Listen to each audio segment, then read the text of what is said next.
Hello, നമുക്കൊരു creamy chicken കറി ആയാലോ?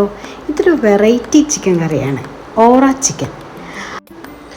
കഴുകി വൃത്തിയാക്കി ചിക്കൻ എടുത്തു. അതിലേക്ക് നമ്മൾ ഉപ്പും പെപ്പറും ജിഞ്ചർ ഗാർലിക് പേസ്റ്റും ഒരൽപ്പം ലെമണും ചേർത്ത് നന്നായിട്ട് മിക്സ് ചെയ്ത് നമുക്ക് ഒരൽപ്പം നേരം മാരിനേറ്റ് ചെയ്ത് വെക്കാം. ഞാനിവിടെ 2 സവാളയാണ് എടുത്തത്, 3 പച്ചമുളകും എടുത്തിട്ടുണ്ട്. ഇത് നമുക്ക് അരിഞ്ഞു വെക്കാം. അതിനു മുമ്പ് നമുക്ക് ഈ ചിക്കനിൽ ചേർക്കാനുള്ള ഒരു കൂട്ട് നമുക്ക് തയ്യാറാക്കണം. അതിനായി ഞാനിവിടെ കുറച്ച് കാഷ്യൂവും കുറച്ച് ബദാമും 3-4 വറ്റൽമുളകും ഒരു നുള്ള് പെരിഞ്ചീരകവും നന്നായിട്ട് വറുത്തെടുത്ത് പൊടിച്ചെടുക്കുന്നുണ്ട്. അധികം മൂപ്പിക്കേണ്ട ആവശ്യമില്ല, ഒരല്പം നമുക്ക് ചൂടാക്കിയെടുത്ത് അത് പൊടിച്ച് വെക്കാം. അപ്പോൾ ഇനി നമുക്ക് ചിക്കൻ ഉണ്ടാക്കേണ്ട നമ്മുടെ പാൻ എടുക്കാം. അതിലേക്ക് എണ്ണ ഒഴിച്ചു, ചൂടാവട്ടെ. ചൂടായ എണ്ണയിലേക്ക് നമുക്ക് ആദ്യം സവാള ഇട്ട് കൊടുക്കാം.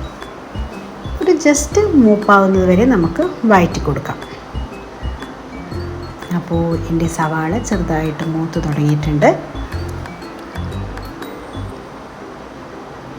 അപ്പോൾ അതിലേക്ക് ഞാൻ നേരത്തെ മാരിനേറ്റ് ചെയ്ത് വെച്ച ചിക്കൻ അതിലേക്ക് ഇട്ട് കൊടുത്തു.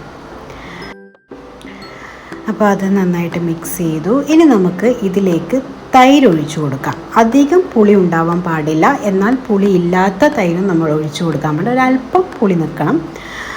അങ്ങനെ തൈര് ഒഴിച്ചു കൊടുത്തു. പിന്നെ നമ്മൾ തയ്യാറാക്കി വെച്ച ഇതിലേക്ക് ഇടേണ്ട കൂട്ടും ഞാൻ അതിലേക്ക് ആഡ് ചെയ്തു.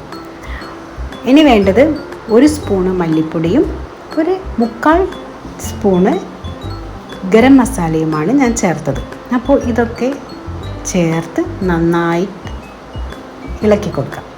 അപ്പോൾ ചിക്കനായി നന്നായിട്ട് അത് മിക്സായി വരണം.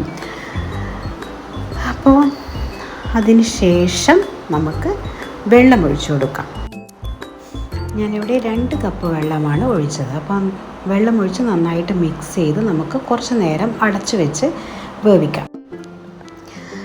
അപ്പോൾ അതിന് ശേഷം നമ്മൾ തുറന്ന് അതിലേക്ക് ഒരല്പം ഫ്രഷ് ക്രീമും കൂടി ചേർത്ത് കൊടുക്കുന്നുണ്ട്.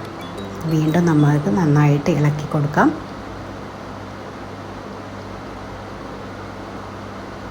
ഇനി അത് ചെറുതായിട്ട് കുറുകി വരണം.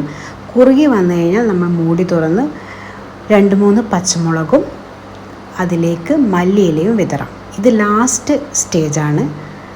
ഇനി ജസ്റ്റ് ഒരു തിള വരാൻ വേണ്ടി മാത്രം വീണ്ടും മൂടി വെക്കാം. അങ്ങനെ ഓറ ചിക്കൻ റെഡിയായി.